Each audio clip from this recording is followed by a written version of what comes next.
Bueno, gracias Nicolás por estar conectado y compartiendo con nosotros desde la distancia. Oramos por vos también, te bendecimos. Gracias por estar ahí. Buen día a los que no saludé todavía. No hemos tenido todavía la oportunidad. Es, un, es muy bueno estar juntos como iglesia compartiendo el mensaje.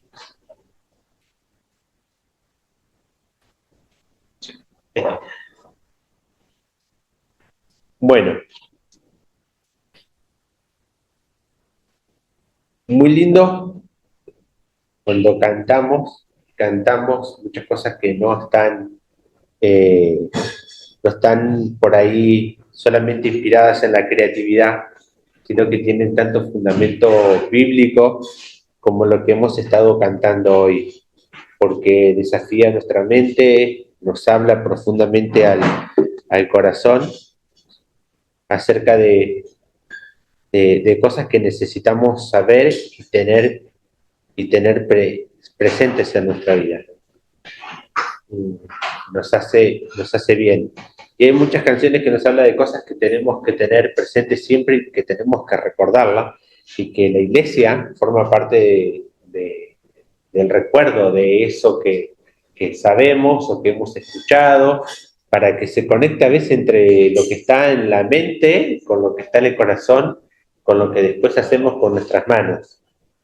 Eh, para este año hemos tomado como la visión, que nos va marcando y nos va haciendo dirección en el año. 1 Pedro 5:10 dice: más el Dios de toda gracia, después que hayas padecido un breve tiempo, el mismo perfeccione y afirme, fortalezca y establezca. ¿Sí? Y arrancamos el año en el primer trimestre hablando de que perfeccione, hablamos en el segundo trimestre de que nos afirme, y estamos arrancando ahora en julio, que nos fortalezca, ¿no? Y una de las cosas en las que queremos que tomar en el mes de julio, que nos fortalezca nuestra visión, ¿no? La visión que tiene que tener la iglesia, ¿no? Y estuve en esta semana viendo y pensando acerca de la visión para la iglesia, y casi siempre cuando se, se recuerda, ¿no?, de la importancia de la visión en la iglesia, el pasaje que siempre tomamos como referencia es ese pasaje de Proverbios, que es Proverbios 29:18, que dice: donde no hay visión, el pueblo se desenfrena, pero bienaventurado es el que guarda la ley. Es muy interesante en este pasaje porque habla ahí de la visión y qué pasa cuando no hay visión. Cuando estaba hablando el rey Salomón de visión, no estaba hablando de como una mirada mística, que de noche te acostaste y viste algo que te va a pasar en el futuro, sino que está hablando de lo que es la revelación de Dios, que es lo que Dios te dijo y ya mostró, ¿no?, de qué es lo que va a hacer en nuestra vida y de cómo vivir. Entonces, dice que sin visión, la palabra que se usaba en hebreo ahí era chazón, que también la visión, algunos también lo interpretaban como que tiene que ver no solamente con que está, sino que alguien la está enseñando, alguien está siendo como el instructor para que esa visión llegue, ¿no? Y la iglesia en algún punto cumple con esa premisa, ¿no? Entonces, el título de la prédica de hoy es: la importancia de la visión en la iglesia. La visión afecta a la iglesia directamente, y la visión se vive en la iglesia. Y la visión traza todo el rumbo de lo que pasa dentro de la iglesia. Porque toda la revelación de la ley, cuando dice esto Salomón, ya estaba toda la ley, que era lo que vos tenías que hacer y lo que no. Pero el punto es cómo eso llega al corazón, las personas piensan en lo que la palabra de Dios dice y cómo yo después pongo por obra. Para decir, si eso falta, dice, el pueblo se desenfrena. Y en otras traducciones habla, ¿no?, como que se vuelve inmoral, porque ese desenfreno es como quito la razón del por qué yo estoy viviendo de esta manera y con estos valores. Cuando lo quito, el pueblo se desenfrena, como que empieza a corromperse, empieza a haber inmoralidad dentro del pueblo, ¿no? Y en algún punto esa visión viene a ser como el intérprete de qué es lo que tenemos que vivir en nuestra vida. Entonces necesitamos en algún punto de hacer crecer nuestra visión. Cuando empezamos a mirar en términos humanos la visión, hoy como se habla, casi todas las organizaciones tienen su declaración de visión, de misión y sus valores, ¿no?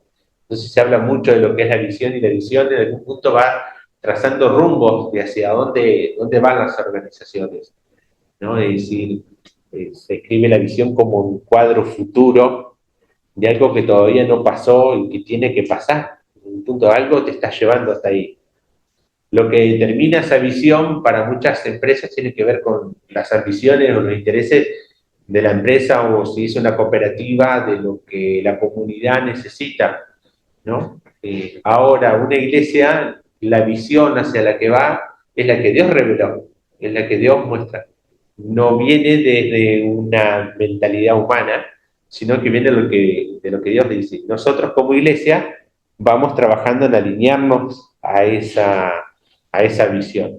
Y en eso todos somos partícipes, porque ninguno de nosotros es que no tenemos nada del pensamiento o de lo que Dios nos haya revelado. Todos tenemos algo que Dios ya viene hablando a nuestra vida acerca de lo que es la visión de Dios. No es que estamos en cero en eso.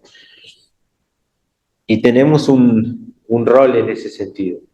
Efesios 1:18 nos presenta el apóstol Pablo la visión desde una perspectiva muy interesante, porque él habla de cosas que nosotros ya tenemos, pero de la cual él ora para que las podamos ver, ¿no? En este caso él está orando para que la iglesia de Efeso la pueda ver a esa visión de lo que ya tenemos. Entonces a mí me dejó mucho pensando en esto, ¿no? Es decir, el proverbio está hablando que hace como que la idea de la visión tiene que ver con que haya un intérprete, alguien que se la ponga disponible a las personas, y Pablo está diciendo, se la estamos comunicando, pero estamos rogándole a Dios. O sea, las oraciones de Pablo no eran nada playitas, sino que leemos cómo él oraba por las iglesias, y decir, che, podemos hacer horas de teología de lo que Pablo oraba únicamente, de lo que él cuenta que estaba orando. Y dice, mi oración, en Efesios 1:18 dice, es que los ojos de su corazón les sean iluminados, para que sepan cuál es la esperanza de su llamamiento, cuáles son las riquezas de su gloria, de su herencia en los santos, ¿no? Y acá hay tres elementos muy interesantes que tenemos que tener presentes, que es la esperanza, las riquezas y la herencia, ¿no? Cosas que tenemos que tener presente, que tenemos como hijos de Dios para vivirlas, porque nos van a mostrar hacia dónde vamos como iglesia, ¿no? Y él ora para que nos sean alumbrados los ojos, ¿no? Y decir, che, la iglesia de Efeso era una iglesia que tenía mucho conocimiento, no era una iglesia que no sabía dónde estaba parada, tenía mucho conocimiento. Cuando vemos en Apocalipsis 3, qué es lo que el ángel dice de la iglesia, dice que era una iglesia que tenía bien claras las cosas, hasta sabía discernir quiénes eran apóstoles y quiénes no eran apóstoles, quiénes eran los que estaban mintiendo y quiénes los que no. O sea que era una iglesia muy preparada, con mucho conocimiento. Entonces esto nos muestra, ¿no? Es decir, a veces el conocimiento puede estar en nosotros, pero cómo eso se traduce en un cuadro que nos lleva hacia dónde vivir, ¿no? Las declaraciones de visión a veces tienen cuadros profundos acerca de cómo vivir. Todos conocemos la famosa declaración de Martin Luther King, tengo un sueño, ¿sí? El pastor Martin Luther King, más conocido como pastor, como alguien que militó el tema de los derechos de los negros de Estados Unidos y el problema racial, ¿no? Y él decía, tengo un sueño, el día que una persona negra vaya de la mano con una persona blanca a la escuela, sin problemas. Y hoy podemos mirar que no en una forma completa, pero en una gran parte de lo que era su visión se cumplió, ¿no? Muchos de esos problemas raciales menguaron, ya no, uno cuando mira los problemas de racismo siguen estando, pero no en la dimensión que estaban cuando él estaba hablando de esto. O sea, la visión moviliza a las personas a trabajar hacia una dirección. Y cuando Pablo nos habla de esta visión acá en Efesio, nos habla de que hay algo que tenemos que tener presente, ¿no? Se nos tienen que alumbrar los ojos acerca de la esperanza que tenemos. ¿Y cuál es la esperanza que tenemos los cristianos? Nuestra salvación. Nosotros somos salvos del pecado. Nosotros tenemos vida eterna. Estamos sabiendo que si algún día morimos, tenemos la esperanza de que nosotros no vamos a ir al infierno, sino que vamos a ir a una eternidad con aquel que es el objeto de nuestra adoración, con aquel que nosotros le cantamos todos los domingos, aquel que le oramos todos los días, aquel que le pedimos que nos ayude con las cosas que nosotros no podemos lograr en la cotidianidad. Vamos a Él porque creemos que es todopoderoso. Esa es nuestra esperanza. Sabemos que nuestros nombres están escritos en el libro de la vida. También tenemos una esperanza de transformación, ¿no? Y que nosotros no estamos todos los días de la misma manera, sino que Cristo nos hace crecer y nos vamos librando del pecado y que cuando pasemos a la eternidad vamos a ser totalmente libres del cuerpo del pecado. No vamos a lidiar nunca más con el pecado, ¿no? Esas son cosas con las que tenemos esperanza. Ahora, Pablo está orando para que no nos olvidemos de eso, para que nuestros ojos lo vean claramente. ¿Por qué está orando por eso? Porque seguramente él estaba viendo que la iglesia no la estaba viendo totalmente, sino para que iba a orar de algo que ya está, ¿no? Eh, Generalmente oramos por lo que todavía no vemos. Eh, Después lo otro que él menciona, eh, que son las riquezas de su gloria. Entonces, usan los términos, ¿no? El plautos de la doxa, los, los términos eran en griego, que para el contexto en el que estaban de los romanos, esas palabras eran muy fuertes, ¿no? La gloria del imperio romano, eh, pero Pablo está hablando de la gloria de Dios, ¿no?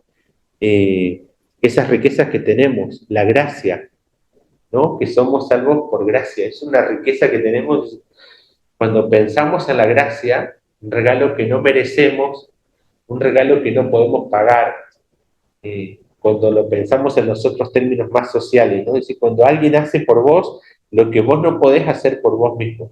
Y tenemos a Dios que murió en la cruz por nosotros, que era algo que nosotros no podíamos hacer. Tenemos al Espíritu Santo ayudándonos en todo momento en lo que no podemos hacer. Dice que el Espíritu Santo nos fortalece en nuestra debilidad, dice que es nuestro consolador cuando nos pasan cosas difíciles, es nuestro fortalecedor, es el que está intercediendo por nosotros en formas con gemidos indecibles, conforme a la voluntad de Dios por nosotros. Ese Espíritu Santo está en nosotros, ayudándonos a orar y a veces guiándonos a que nos acerquemos a Dios en maneras que ni nos damos cuenta, poniendo personas que oren por nosotros o que te escriben y te llaman con una palabra de ánimo o de aliento o de exhortación en los momentos que no lo pensabas, ¿no? Y eso forma parte de esas riquezas. Experimentamos el perdón de Dios de todos nuestros pecados.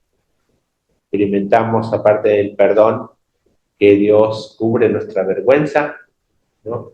En nuestra cultura por ahí a veces somos muy culposos y muy orientados a la culpa, pero sabemos que en el mundo oriental, cuando ven el problema del pecado, no lo ven tanto en los términos de la culpa por lo que hice mal, sino la vergüenza de no haber cumplido con los estándares, la vergüenza y la deshonra, ¿no? De no ser perfecto, de no ser suficiente, de no ser bueno.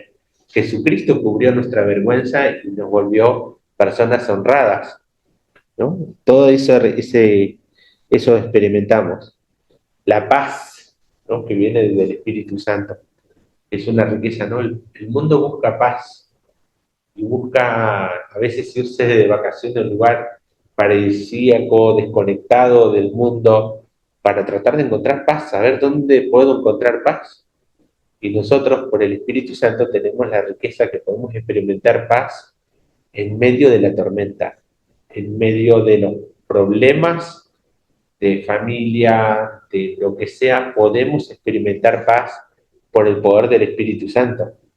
Tenemos que ese recurso a través del Espíritu Santo, pero Pablo está hablando de que nos tienen que ser abiertos los ojos para que lo podamos ver. O sea que no, a veces podemos, como cristianos, tener ahí ese tesoro, estar sentado arriba del tesoro y no darnos cuenta de que es nuestro. La herencia, ¿no? Somos hijos de Dios. Somos hijos de Dios. Cantamos de que somos hijos de Dios. ¿Quiénes tienen herencia? Los hijos. Los que no son hijos no tienen herencia. Pero somos hijos y somos herederos de todas las riquezas de Dios. Tenemos una promesa de que vamos a ser gobernadores en la eternidad. ¿Quiénes tienen eso? Vamos a ser glorificados con la misma gloria que Cristo fue glorificado, ¿no? Primera Juan 3:1 dice, miren cuán grande amor nos ha dado el Padre para ser llamados hijos de Dios. Cuán grande amor tuvo Dios para con nosotros que nos adoptó, que nos hizo hijos, ¿no? Es enorme eso. Pero a veces tenemos que ponernos a pensar, bueno, ya me fueron abiertos los ojos de esto, lo estuve viendo tal vez algunas de estas cosas, pero hay muchas otras que no, porque a veces muchas de estas cosas están acá en la cabeza, las aprendí, las estudié de memoria, las sé, a veces no conectaron con el corazón, a veces el Espíritu Santo nos pone oportunidades en los que nos pasa día a día para experimentarlas, y a veces no. Es decir, les cuento en una que, por ejemplo, que tiene que ver con descubrir cuál es esa fortaleza del Espíritu Santo en nuestra vida, ¿no? Si, por ejemplo, cuando falleció mi papá, fue una de esas pruebas para mí. Es decir, yo siempre veía que las personas cuando despiden a sus padres, el momento de terror es cuando cierran el cajón y no lo vuelven a ver nunca más. Porque hay una conciencia clara de eso, de que no lo voy a volver a ver. Hay una conciencia clara de que no está. Entonces yo veía que para las personas en ese momento era traumático. Y yo dije, yo no quiero subestimar ese día, yo no quiero subestimar ese momento, porque ¿qué iba a decir? ¿Qué es mi fortaleza? Mi fortaleza es Dios. Mi fortaleza, yo sé que tengo el Espíritu Santo, que es el ayudador, el consolador, el fuerte. Y si yo soy consciente de que estoy dándole lugar a que Él esté en mi vida, ¿cómo voy a vivir yo ese momento? ¿Lo voy a vivir como que si no tuviera al Espíritu Santo?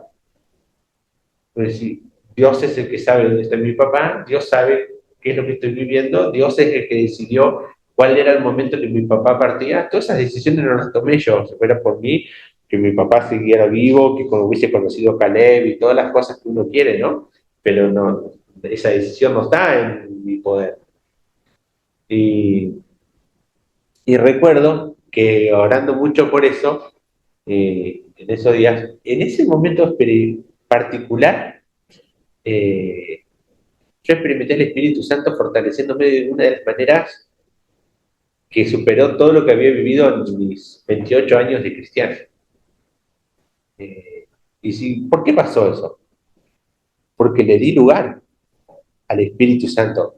Espíritu Santo, vos, acá, si yo creo en vos, que vos sos mi Dios, que vos sos mi ayudador, yo acá, en este momento, en el de mi mayor debilidad, yo te quiero ahí.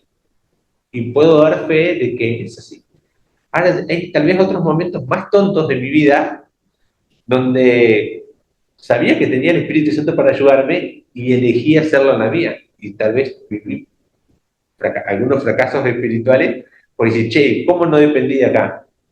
¿No? Y a veces los cristianos somos así, ¿sí? En algunos momentos, sí, nos enfocamos y nos agarramos de donde tenemos que agarrarnos, y en otros, que tal vez confiamos demasiado, esto ya lo sé, taquito, y entonces no le entrego el control al Espíritu Santo. Y a veces fracasamos porque la quisimos hacer con nuestras propias fuerzas. Pero las riquezas de Dios estaban ahí para nosotros. Entonces, es bueno que hagamos un balance, ¿no? Donde en la visión, ¿dónde estoy parado? Estoy aferrado ahí al Espíritu Santo, estoy viendo, mis ojos están alumbrados acerca de la esperanza, acerca de estas riquezas, acerca de esta herencia, o a veces vivimos como pobres espiritualmente, no como ricos espiritualmente. No somos conscientes de estas riquezas. Y en este proceso, obviamente, que cuando hablamos de visión, seguimos pensando en un cuadro futuro, ¿no? Porque sabemos que lo que vivimos hoy no es la obra ya terminada y completa de Dios en el sentido de que ya fuimos totalmente perfeccionados, sino que sabemos que como la iglesia somos la novia del Cordero, que algún día va a haber una boda, ¿no? Cuando Jesucristo vuelva. Va a haber una boda y nosotros, la iglesia, vamos a ser llevados a su presencia. Y en ese proceso dice que estamos siendo llevados a ser santificados, porque Él quiere presentarse una novia sin mancha, sin arruga, delante de su presencia, y todo este tiempo tiene que ver con eso, y tiene que ver con la paciencia y el amor que Dios está teniendo con los que todavía no le conocen, porque quieren que le conozcan. Entonces nuestra visión sigue estando en alguna manera en un cuadro futuro. Parte de ese cuadro futuro es Apocalipsis 7:9, que pinta muy bien el cuadro, porque dice, después de esto miré y vi una gran multitud que nadie podía contar, de todas las naciones, tribus, pueblos y lenguas, de pie delante del trono y delante del Cordero, vestidos con vestiduras blancas y con palmas en las manos, ¿no? Después de este pasaje de Apocalipsis 7:9, creo que en el capítulo 8 habla del evento de la coronación, donde dice que los 24 ancianos se van a postrar, se van a sacar sus coronas y las van a dejar delante de los pies de Cristo. En este mundial vimos en el primer partido de Alemania un momento donde este muchacho hizo un gol, ahora no me acuerdo el apellido, y él se arrodilló en el campo de juego. ¿Lo vieron ese? Se arrodilló en el campo de juego, hizo como que se sacó la corona y que se la entregaba a Cristo, ¿no? Habíamos leído eso esa mañana con Ulises, y Ulises, cuando vio el video, dice, ¿cómo lo que leímos de los ancianos en Apocalipsis? Dice, hizo la conexión, ¿no? Es decir, la visión que vamos a entregar nuestras coronas. Pero eso está en un cuadro futuro. Ahora, es cómo vamos a vivir en este tiempo con ese cuadro futuro. Colosenses 3, 1 al 3, nos dice, si ustedes pues han resucitado con Cristo, buscan las cosas de arriba, donde está Cristo sentado a la diestra de Dios. Pongan la mira en las cosas de arriba, no en las de la tierra, porque ustedes han muerto y su vida está escondida con Cristo en Dios. ¿No? Es una verdad muy fuerte, ¿no?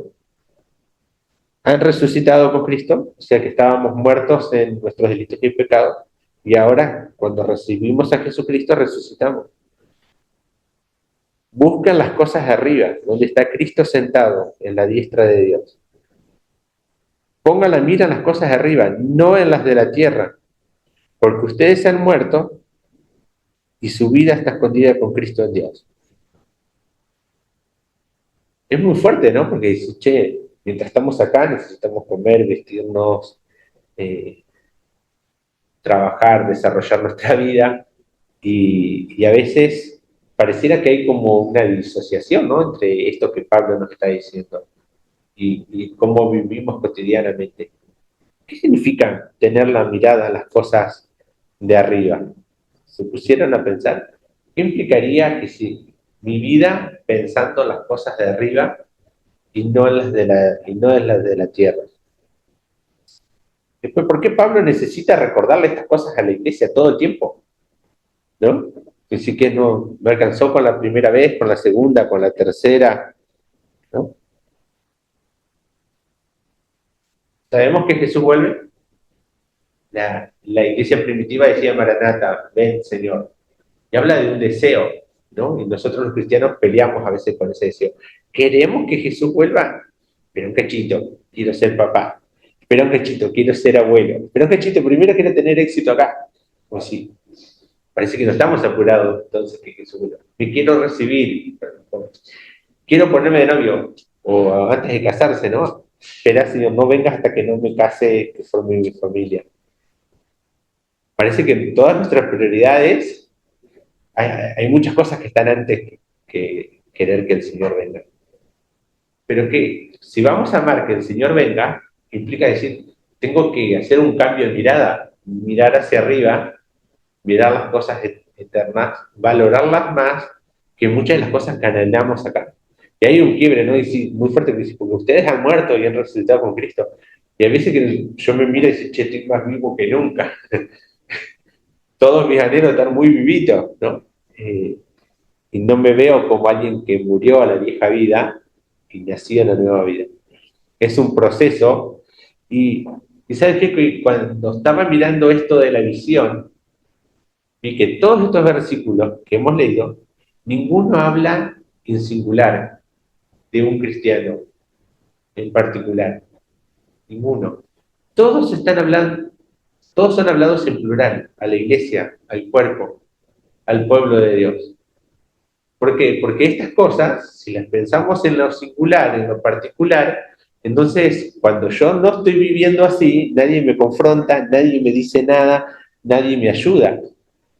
Pero la visión, como iglesia, como un cuerpo, ahí donde nos animamos. Y, che, Dios nos está llamando a que pongamos la mirada allá. Dios nos está llamando a que tenemos que llenar esa sala del trono. Sí que tenemos que hacer evangelismo. Che, tenemos que poner las cosas en el cielo y uy, que orábamos el Padre Nuestro, ¿no? Hágase tu voluntad en el cielo como en la tierra. Yo el Padre Nuestro en un momento lo tenía memorizado de rezarlo de niño, y no te pones a pensar, che, cuando vos orás el Padre Nuestro te estás metiendo en un lío interesante. Porque está diciendo, Padre Nuestro que estás en el cielo, santificado sea tu nombre. Estoy viviendo, santificando el nombre de Dios, aparte, diferente.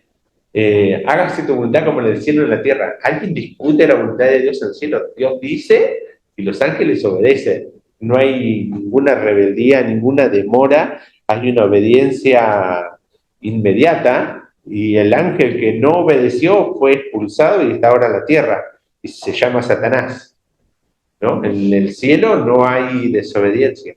Y nosotros estamos orando que la voluntad de Dios acá se haga tal cual como que se haga en el cielo. Bueno, es muy fuerte lo que estamos orando, pero en el verso 19 también dice, no hagan tesoros en la tierra donde la polilla y el orín corrompen, antes bien hagan tesoros en el cielo, donde ni los ladrones entran ni las polillas. Entonces estoy diciendo, che, no, ponga la mirada hacia allá. Tenemos que mirar. Y la iglesia somos parte de esto. Y el último versículo que quiero que leamos y pensemos sobre esto es Mateo 28, 18 al 20. Porque en la gran comisión es donde Jesús está dando la instrucción, cómo, mirando hacia el cuadro futuro, cómo la vivimos en el día de hoy. Muchas de estas cosas. Dice, acercándose Jesús les dijo, toda autoridad me ha sido dada en el cielo y en la tierra. Vayan pues y hagan discípulos a todas las naciones, bautizándolos en el nombre del Padre, y del Hijo, y del Espíritu Santo, enseñándoles a guardar todo lo que les he mandado. Y recuerden, yo estoy con ustedes todos los días hasta el fin del mundo, ¿no? La Gran Comisión, en algún punto, está dando el norte de cómo vive la Iglesia, ¿no?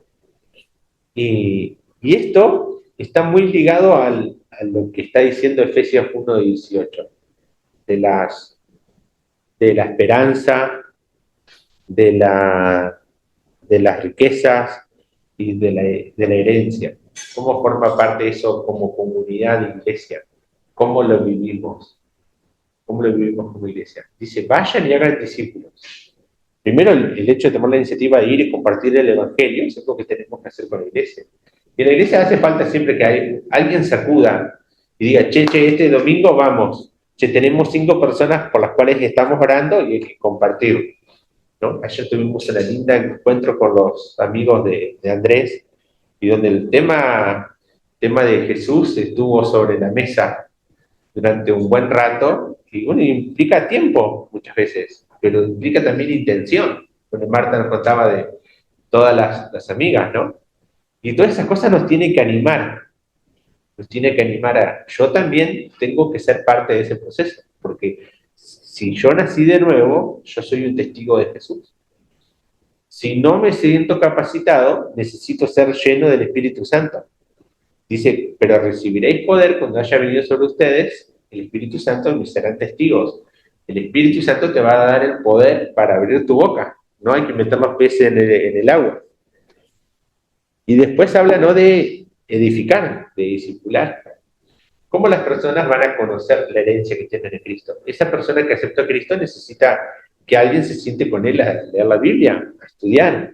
Y decir, che, no te quedes solamente con esto. Y si esta palabra está hablando de que vos ahora, tu nombre fue escrito en el nombre del Hijo de la vida. Ahora vos fuiste trasladado del reino de Satanás al de tu amado Hijo. Eso es discipulado. Alguien tiene que enseñar todas esas verdades. Y sí, claro, después tiene que pasar que alguien ore también, porque a veces los ojos no le son abiertos, ¿no? Acá Efesios tenían a Pablo como su maestro y parece que la ficha no había caído. Entonces alguien tiene que enseñar, y alguien tal vez tiene que tener el don de la exhortación. Che, hace 3 años que yo te enseñé esto, ¿y qué estás haciendo? ¿Lo estás poniendo en práctica? ¿No? Tiene que haber de eso. Y el enviar a todo el mundo.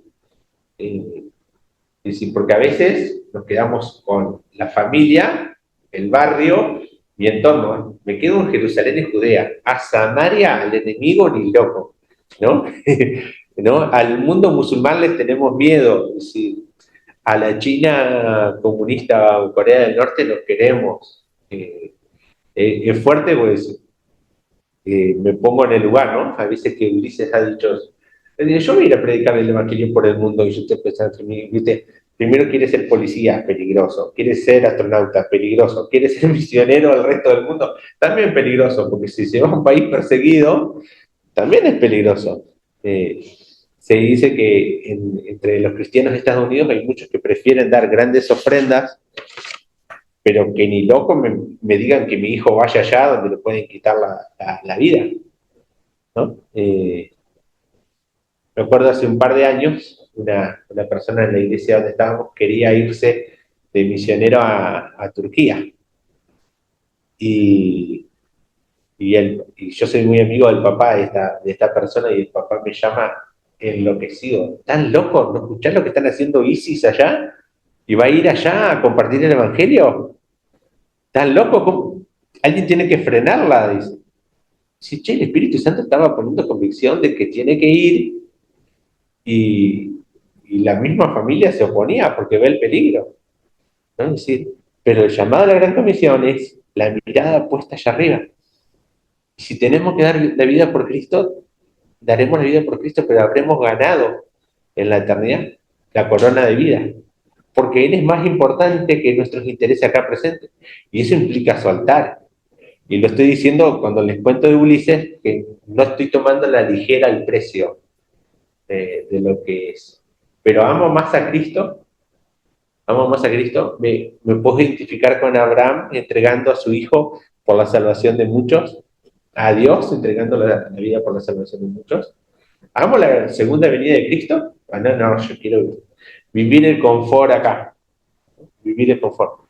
Y eso también es lo que a veces no queremos saber de líos. Si alguien en nuestro entorno se quiere ir allá como misionero, y mucho menos lo haríamos nosotros. Es decir, este evangelio, la importancia de la visión para la iglesia, nos empuja a vivir el evangelio con nuestra verdadera identidad. Y si no lo hemos visto, necesitamos orar de que el Espíritu Santo nos abra los ojos, así como Pablo oraba de que le abra los ojos a los efesios, ¿no? Esta visión tiene que ver con la coherencia, en cómo, quiénes somos y hacia dónde vamos como iglesia. Apoyamos a las misiones, ofrendamos las misiones. Hay un pastor estadounidense que hace una crítica muy fuerte, la lleva un poco al extremo, porque dice, ¿no? Muchas veces nuestras ofrendas las damos porque queremos tener asientos acolchonados en nuestra iglesia, aire acondicionado, pero ni loco para ir para allá. Y hay otros que, como les dije, no dan grandes sumas de dinero, pero no se te ocurra desafiar a mi hijo a irse a uno de esos países, ¿no? Plata te doy todo lo que quieras, pero la vida de mi hijo no se te ocurra desafiarlo. ¿Sí?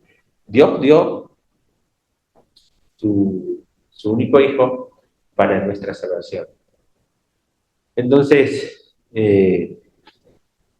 cuando invierto tiempo en compartir de Cristo, porque a veces también eso tiene que ver con dejar un sábado a la tarde, hay que invertir tiempo, ¿no? Nosotros a los estudiantes, Pierre lo sabe, les pedimos al menos 2 horas todas las semanas de evangelismo, y cuando van creciendo los chicos en la universidad les llegamos a pedir hasta 10 horas semanales en su liderazgo en la facultad.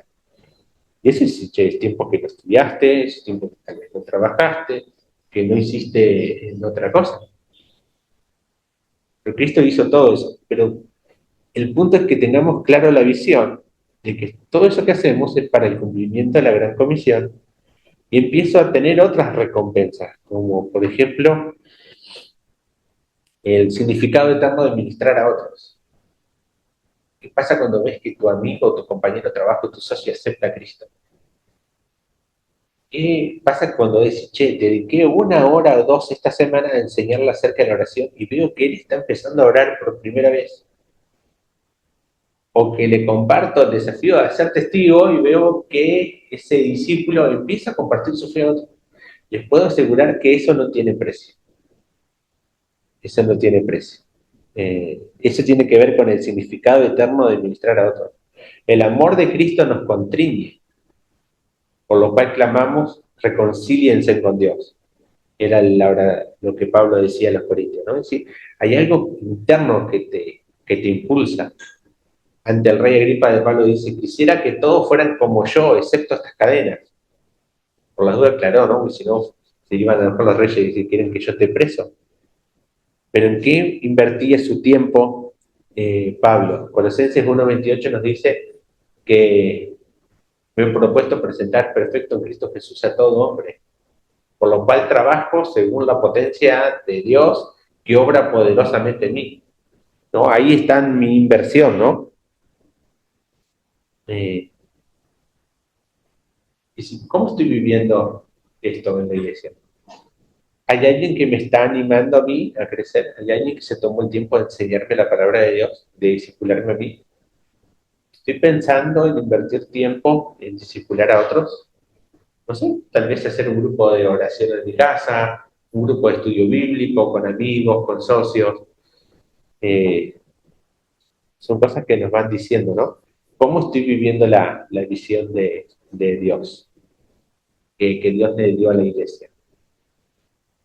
La visión está escrita hace años. Necesitamos hacer que baje de nuestra mente a nuestro corazón y a nuestras manos. ¿Cómo la ponemos en práctica? Así que en esto de fortalecernos en la visión de la iglesia, que podamos pensar que la misión la vivimos juntos, necesitamos animarnos y enfocarnos. Porque a veces yo digo esto y capaz que la semana que viene eh, estoy pensando en otra cosa, de cómo vivirla para mí mismo. Es muy fácil, no es tan difícil, esto no es complicado, esto pasa así, muy natural. Por eso nuestra comunidad de fe tiene que animarnos a vivir de esa manera, fortalecernos, orar unos por otros. Che, Jesús nos está pidiendo esto. Esto no es algo que se me ocurrió a mí, ¿no? Esto es algo que Jesús nos dice. Y necesitamos animarnos y enfocarnos. ¿Y cómo vivo eso cuando tengo demandas en mi familia? Tengo cosas. ¿Cómo se integra eso? Y acá me acordé de algo que me estaba olvidando decir, ¿no? La iglesia de Tesalónica.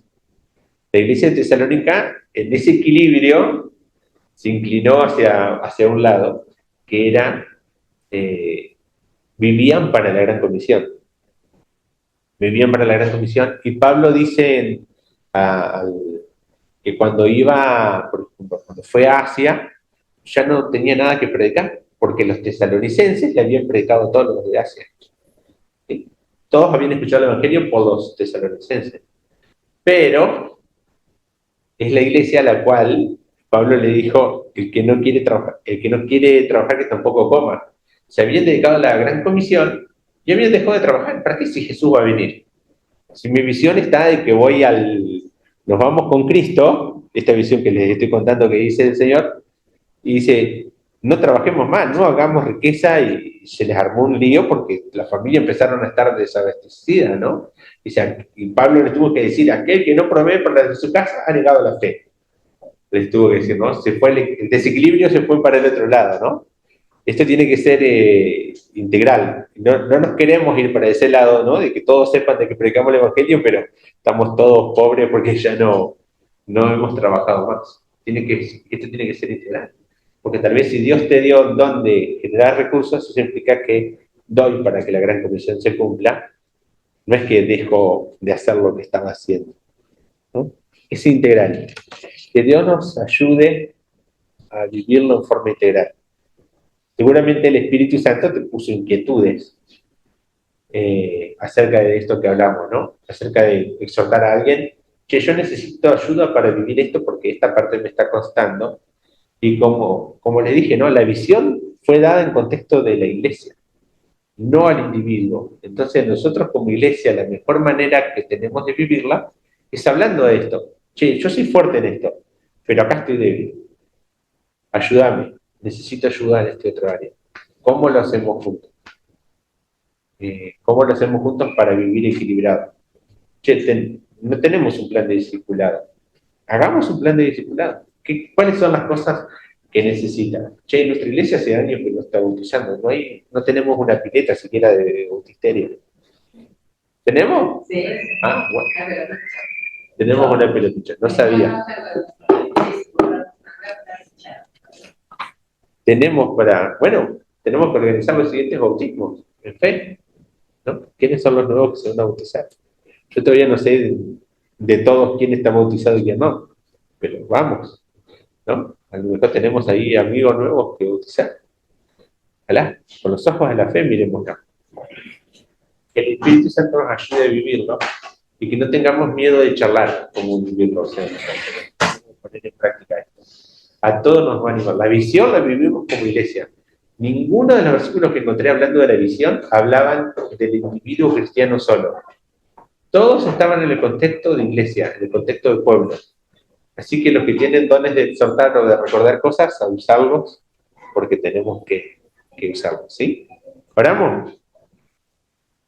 Señor Jesús, gracias porque hoy nos estuviste hablando a través de tu palabra acerca de la visión que tenés para nosotros, de conocer quiénes somos, de qué manera nos has bendecido. Ayúdanos a vivir la visión que te diste para nosotros, esa visión que nos hace ganar la vida y no perderla por causa de ti. Ayúdanos como iglesia aquí, una pequeña comunidad, poder vivirla de manera vibrante, no en nuestras fuerzas, sino dependiendo de tu Espíritu Santo. Que nos podamos ayudar unos a otros a hacerlo. Que podamos animar a los que están desanimados con esta visión. Que a través de tu Espíritu Santo encontremos maneras de enfocar a otros. Te lo pedimos, Señor. Confiamos en que lo vas a hacer, porque es idea tuya, no nuestra, y vos con tu Espíritu Santo sos el que está sobrando en nuestros corazones. Te lo pedimos en el nombre de Jesús. Amén. Amén. Bueno, gracias, Nicolás. Bendecimos a todas las familias que puedan tener una muy buena semana y nos encontramos semana que viene.